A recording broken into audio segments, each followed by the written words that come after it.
ಗಲಾಟೆ ಏನಾಗುತ್ತೆ ಅದೇ ಹೇಳ, ಎಲ್ಲ ಕಡೆ ಆಗ್ತಾವ ಇಲ್ಲ, ಒಂದು 3-4 ಕಡೆ ಆಗಿದೆ, ಆಗಿಲ್ಲ. ನಾವು ಹೇಳ್ತೀವಿ ಅದು ಬಂದ್ರೆ ಯಾರಲ್ಲಿ ಮೊದಲಿಗೆ ಬಂದಾರ ಯಾರು, ಅವ್ರು ಬಂದ ಮೇಲೆ ನಾವು ಬಂದ್ವಿ, ಅದು ಸಭೆ ಮುಗಿದ ಮ್ಯಾಗ ನಾವು ಬಂದಿವಿ.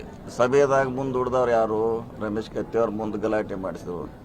ಇವತ್ತು ನಿಖಿಲ್ ಕತ್ತಿ ಅಲ್ಲಿ ಬಂದಿದ್ರು, ಅವ್ರು ಬರ್ದು ಏನು ಅವಶ್ಯಕತೆ, ಅದು ಮೀಟಿಂಗ್ ನಡೆದಾಗ ಒಳಗೆ ಹೋಗಿದಾರ, ಅವರು ಹೋಗಿದ್ರಾ, ಮೀಟಿಂಗ್ ನಡೆದಾಗ ಒಳಗೆ ಹೋದ್ರು, ಅವರು ಹೋಗ್ಲಿಕ್ಕೆ ಅಧಿಕಾರ ಇಲ್ಲ. ಸೊ ಇದನ್ನ ನೀವು ಪ್ರಶ್ನೆ ಮಾಡಿ ಸುಮ್ಮನೆ 100%. ಮತ್ತೆ ಹಂಗಾರೆ ಅಲ್ಲೇ ಕಿಟ್ಕೊಂಡು ಕೂತಾರಂಗೆ ಒಳಗಡೆ ಎಲ್ಲರನ್ನು, ಅದು ಸುಮ್ಮನೆ ಹೇಳೋದು ಅಷ್ಟೇ. ಈಗ ಯಾಕೆ ಗೆಲ್ಲಲಿಕ್ಕೆ ಅವ್ರ ಕಡೆ ಏನಿಲ್ಲ, ಅಭಿವೃದ್ಧಿ ಇಲ್ಲ, ಶೂನ್ಯ.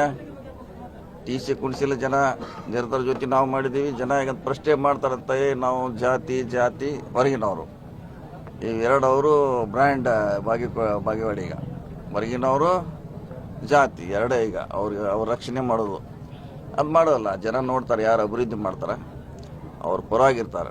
ನಮ್ಮವ್ರನ್ನ 3-4 ಜನ ನಮ್ಮಿಂದ ತೊಗೊಂಡೋಗಿದ್ದಾರೇನ, ಸುಮಾರು ನಾವು ಹೇಳೇ ಇಲ್ಲ. ಹೋದ್ರೂ ನಮಗೇನು ಬರಕ್ಕೆ ಬಿಡೋದಿಲ್ಲ.